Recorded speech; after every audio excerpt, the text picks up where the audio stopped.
Cardiogenic shock. Cardiogenic shock occurs when the heart muscle loses its contractile power. Extensive damage to the left ventricle, 40% or greater, due to myocardial infarction commonly initiates a perturbating shock cycle. Pathology and etiology. Impaired contractility causes a marked reduction in cardiac output. Decreased cardiac output results in a lack of blood and oxygen to the heart as well as other vital organs, that is brain and kidneys. Lack of blood and oxygen to the heart muscle results in continued damage to the muscle, a further decline in contractile power and a continued inability of the heart to provide blood and oxygen to vital organs. End-stage cardiomyopathy, severe valvular dysfunction and ventricular aneurysm can also precipitate cardiogenic shock. Clinical manifestations: confusion, restlessness, mental lethargy due to poor perfusion to brain. Low systolic pressure 80 mmHg or 30 mm of mercury less than previous levels. Oliguria, urine output less than 30 ml per hour for at least 2 hours due to decreased perfusion to kidneys. Cold, clammy skin, blood is shunted from the peripheral circulation to perfuse vital organs.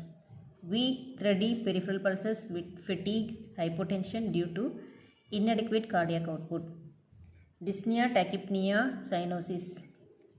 Increased left ventricular pressure results in elevation of left atrial and pulmonary pressures causing pulmonary congestion. Dysarrhythmias due to lack of oxygen to heart muscle. And sinus tachycardia as a compensatory mechanism for a decreased cardiac output. Chest pain due to lack of oxygen and blood to heart muscle. Diagnostic evaluation: altered hemodynamic parameters. Pulmonary capillary wedge pressure 18 mm mercury or greater. Cardiac index less than 2.2. Systemic vascular resistance elevation, decreased SVO2. Chest X-ray, pulmonary vascular congestion, abnormal laboratory values, elevated blood urea nitrogen and creatinine, elevated liver enzymes, elevated serum lactate. Management: pharmacology therapy, cardiac glycosides, digoxin and positive inotropic drugs, dopamine, dobutamine, amiodarone and milrinone. Stimulate cardiac contractility. Use dobutamine, amiodarone and milrinone with caution because they may lower blood pressure. Nursing alert: use vasoactive drugs with extreme caution in the presence of cardiogenic shock. They require constant vigilance and astute observation to maintain an adequate perfusion pressure while achieving altered reduction.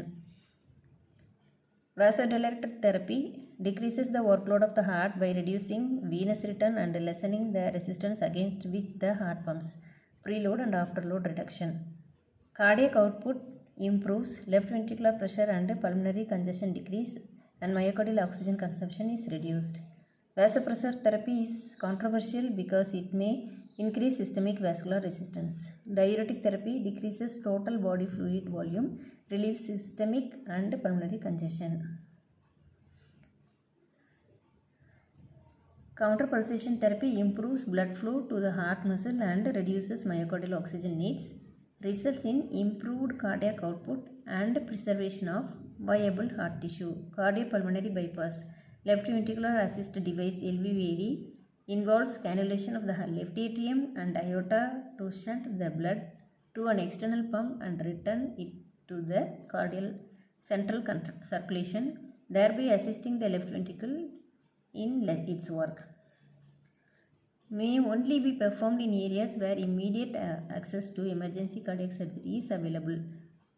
Emergency cardiac surgery, bypass graft and heart transplantation. Complications: neurologic impairment, acute respiratory distress syndrome ARDS, renal failure, multi-organ dysfunction syndrome and death. Thank you.